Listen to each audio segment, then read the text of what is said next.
33 कोटि देवताओं में केवल एक देवाधिदेव महादेव,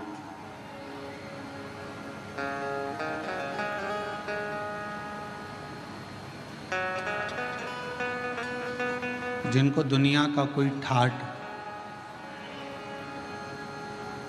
दुनिया का कोई आडंबर, दुनिया का कोई दिखावा पसंद ही नहीं आता।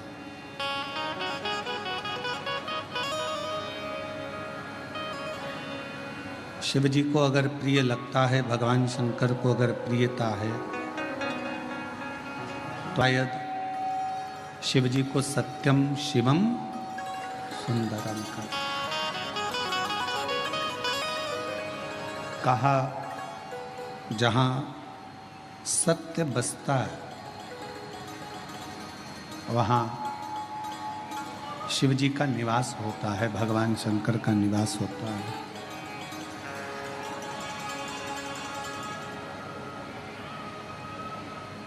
अर्थात शिव महापुराण की कथा कहती है कि सत्य में ही शिव है।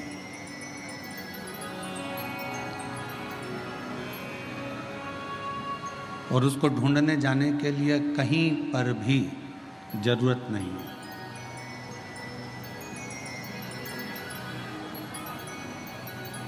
यदि आपको शंकर को ढूंढना है, शिव को ढूंढना है,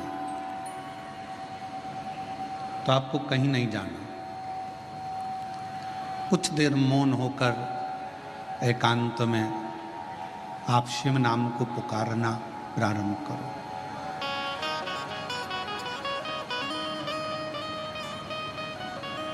पंचाक्षर मंत्र नमः शिवाय, षडाक्षर मंत्र ओम नमः शिवाय आप जब भीतर से पुकारोगे, अंदर से पुकारना प्रारंभ करोगे, तो शिव महापुराण की कथा कहती है कि आपके अंदर ही शिव का दर्शन एक ना एक दिन बाबा भोलेनाथ जरूर करा देते। और मैंने तेरे ही भरोसे बाबा, तेरे ही भरोसे हवा बिच उड़ती जावागी बाबा, डोर हथो छड़ी नामे कटी जावागी। भोले मैं तेरी पद, शंभू मैं तेरी पद, हवा बिच उड़ती जावागी बाबा, डोर हथो छड़ी नामे कटी जावागी। शिव महापुराण की कथा कहती है कि दुनिया का सबसे बेकार दिन कौन सा होता है?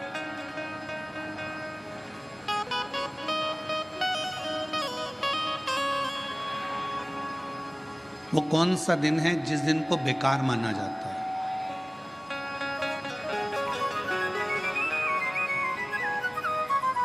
शिव महापुराण की कथा कहती है दुनिया का सबसे बेकार दिन उस दिन माना जाता है जिस दिन आपके चेहरे पर मुस्कुराहट ना हो और आपके मुख पर भगवान का नाम ना हो।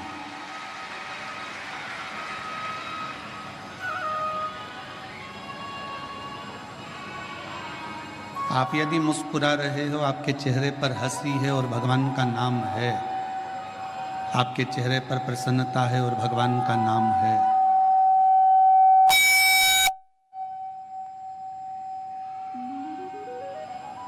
आपके चेहरे पर प्रसन्नता है और आपके मुख पर भगवान शिव का नाम है, हरि विठ्ठल, पांडुरंगा, श्री विठ्ठल, रुक्माई,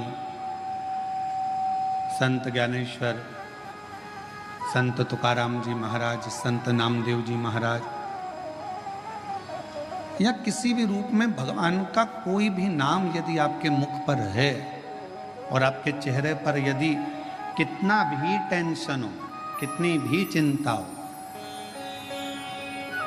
कितना भी चिंता, कितना भी टेंशन और उसके बाद भी तुम्हारा चेहरे पर अगर स्माइल है, मुस्कुराहट है, तो समझ लेना कि आज आप सबसे ज्यादा शिव के करीब में हो।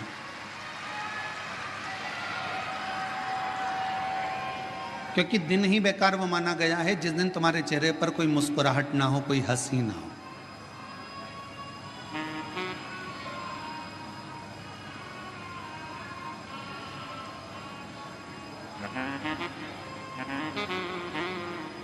आपके चेहरे की प्रसन्नता भगवान के करीब में लेकर जाती है। एक बात का स्मरण रखिएगा, मैया यशोदा जी ने श्रीमद् भागवत कथा में आपने श्रवण किया होगा, भागवत जी में आपने सुना होगा कि मैया यशोदा जी ने एक बार भगवान कृष्ण पर छड़ी उठा ली थी।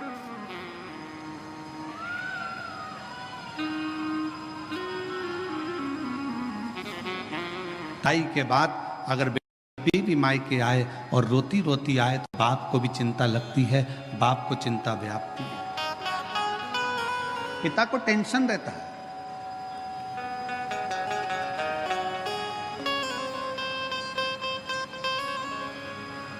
अच्छा घर देखा, अच्छा परिवार देखा, अच्छी खुशियां देखी, उसके बाद भी बेटी के चेहरे पर प्रसन्नता नहीं।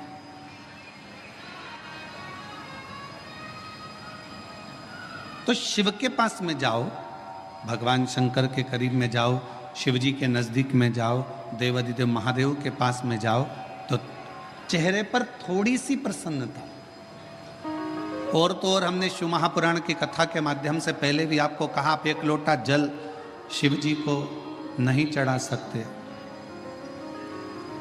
आप भगवान शंकर को अगर एक लोटा जल नहीं चढ़ा सकते, आप भगवान शंकर को बेलपत्र नहीं चढ़ा सकते, आप भगवान शंकर को अगर एक पुष्प भी समर्पित नहीं कर सकते, शंकर के मंदिर में भी नहीं जा सकते, शिव के मंदिर में भी अगर प्रवेश नहीं कर सकते, शंकर के मंदिर में भी, भगवान शिव के द्वार पर मंदिर में भी अगर नहीं जा सकते, तो पहले भी कथा में कहा, फिर कह रहे हैं बेजापुर की इस पवित्र भूमि पर कि शिव के मंदिर भी ना जा सको तो शंकर के मंदिर के सामने से जब निकलो तो थोड़ा सा मुस्कुरा कर निकल जाना, तो भी शिव करुणा कर देते हैं, शिव कृपा कर। थोड़ा सा मुस्कुरा कर निकले, थोड़ा सा मुस्कुरा कर निकलोगे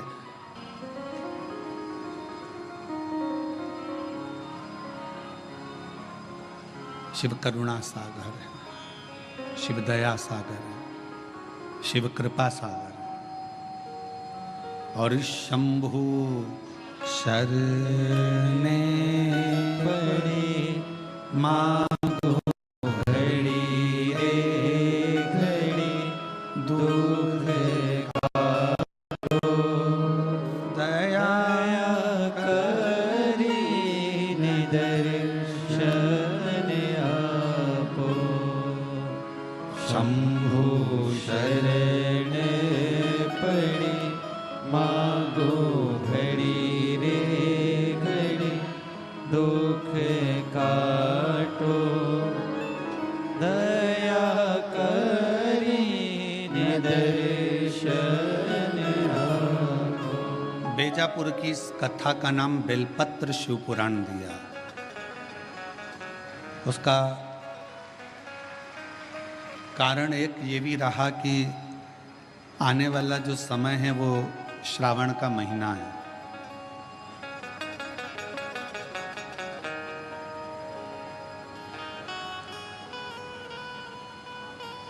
आने वाला जो समय है वो श्रावण का महीना है, और श्रावण के महीने में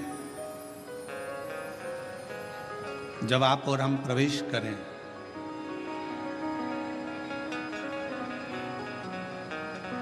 तो आपको और हमको ये मालूम होना चाहिए कि बेलपत्र की महत्वता क्या है।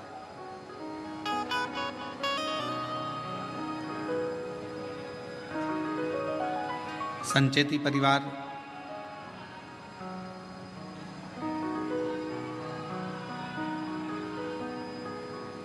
आज जो ये पवित्र शिव महापुराण की कथा को प्रारंभ करा है, मैं संचेती परिवार को तो बधाई देता ही हूँ, साथ में संपूर्ण देशवासियों को बधाई देता हूँ कि आज गुप्त नवरात्रे के पहले दिन से ये शिव पुराण की कथा प्रारंभ हो रही है। और आप सबको मालूम होगा 4 नवरात्रे होते हैं। उन 4 नवरात्रे में 2 नवरात्रे गुप्त माने गए और उसमें भी जो आषाढ़ महीने का जो नवरात्रा आता है, जो आज से प्रारंभ हुआ है, कहते हैं अगर कोई स्थिर होकर एकांत में बैठकर भगवान शंकर के नाम का मात्र संबोधन श्रवण कर लेता है, सुन ले, गुनगुना ले, शिव को याद कर ले, तो कहते हैं शिव और शक्ति की दोनों की कृपा उसके ऊपर बनी ही रहती है।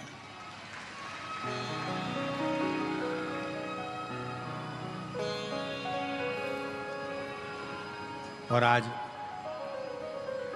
वही नवरात्रे, गुप्त नवरात्रे से ये शिव कथा संचेती परिवार में प्रारंभ हुई। और उसमें परिवार को तो साधुता है, पर साथ में बेजापुर वालों के भी कोई 2 लोटे जल का कमाल है, ये पक्का है।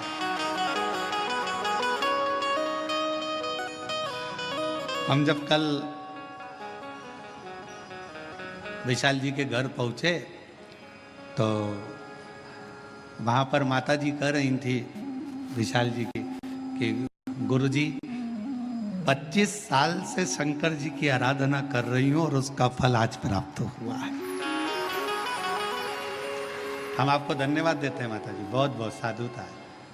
पुण्य है आपके ससुर के, सास के, और पुण्य है आपके पूर्वजों के, आपके, जो ये पवित्र शिव महापुराण की कथा आपके माध्यम से ये संपूर्ण बेजापुर वालों को श्रवण करने का सौभाग्य है।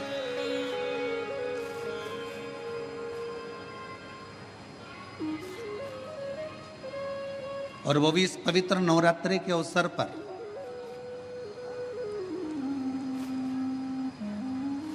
एक बेलपत्र के वृक्ष की महत्वता शिव महापुराण के प्रारंभ ही बता देता है।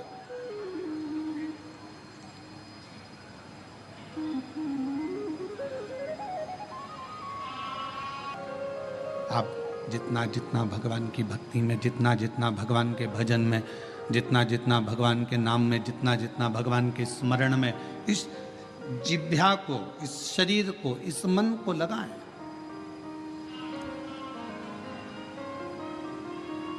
करो कोई अच्छा कर्म जीवन में।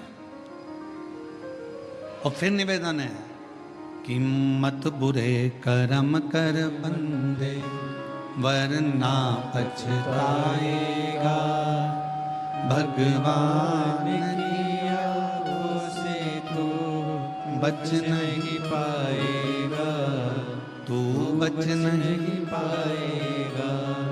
अरे ओ अज्ञानी मत कर नादानी, अरे ओ अज्ञानी मत कर नादानी।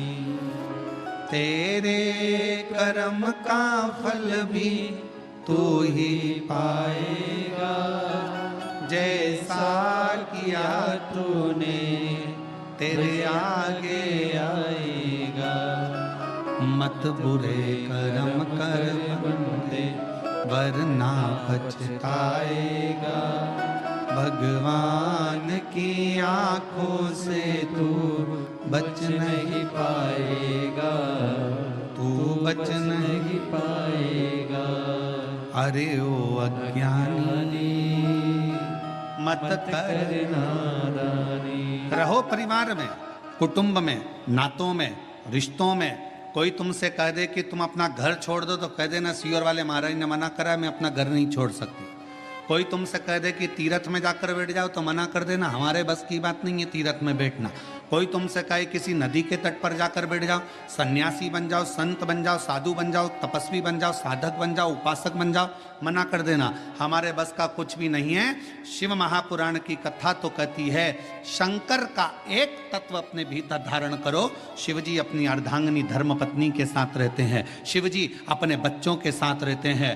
33 कोटि देवताओं में केवल एक देवाधिदेव महादेव ऐसे हैं जो अपने पूरी विथ फैमिली पुजाते हैं। को भी पूजा जाता है, जिनके पुत्र श्री गणेश जी को भी पूजा जाता है, जिनके पुत्र श्री कार्तिकेय बाबा को भी पूजा जाता है, जिनकी बहुएं रिद्धि सिद्धि भी पूजा जाती है, जिनकी बेटी असुख सुंदरी भी पूजा जाती है, जिनकी कन्याएं जया विषहरा शामली बारी दौतली देव भी पूजा जाती है, जिनके पोते शुभ और लाभ पूजा जाते हैं, जिनके परपोते अमोद और प्रमोद पूजा जाते हैं। जरा विचार करिएगा कि 33 कोटि देवताओं में केवल एक देव है, देवाधिदेव महादेव, जो अपनी फैमिली के साथ फुल एंजॉय में, आनंद में जिंदगी जीने का तरीका सिखाते हैं।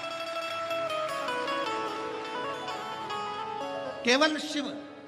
और आज का व्यक्ति बाहर एंजॉय करने का तरीका ढूंढता है। मैं दोस्तों के साथ जाऊंगा, वहां घूमने जाऊंगा, वहां ऐसा करने जाऊंगा, वहां मुझे खुशी मिलेगी। पत्नी को छोड़ दो घर में, पत्नी रह गई घर में, चलेगा दोस्तों के साथ एंजॉय करने के लिए, और मालूम पड़े कि वहां करा क्या, थोड़ा सा नशे का पान करा, कमरे में पड़े रहे और शुद्धि चली गई। दोस्तों ने विचार करा, पैसा लाया था खत्म हो गया, होटल वालों ने कहा चलो समाप्त हुआ पैसा, तुम भी बाहर निकलो, चलो यहाँ से, और निकाल दिया। अगर एंजॉय करना है, मेरे शिव जी कहते हैं अपनी अर्धांगिनी पार्वती के साथ शंकर भगवान विराजमान है, अपने बच्चों के साथ शिव जी विराजमान है, अपने परिवार के साथ शंकर भगवान विराजमान है। शिव जी कहना चाहते हैं कि अपनों के साथ में रहकर जो खुशी का आनंद है वो आनंद दुनिया में कहीं नहीं मिल सकता है, अपनों की श्रेष्ठता में।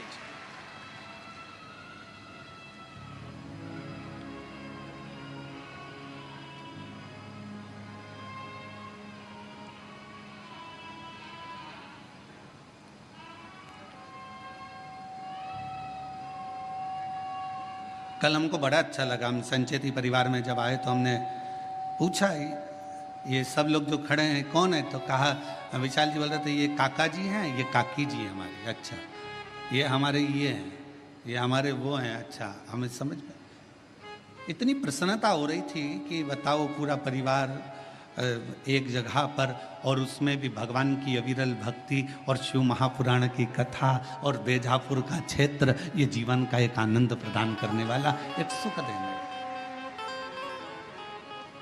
रखो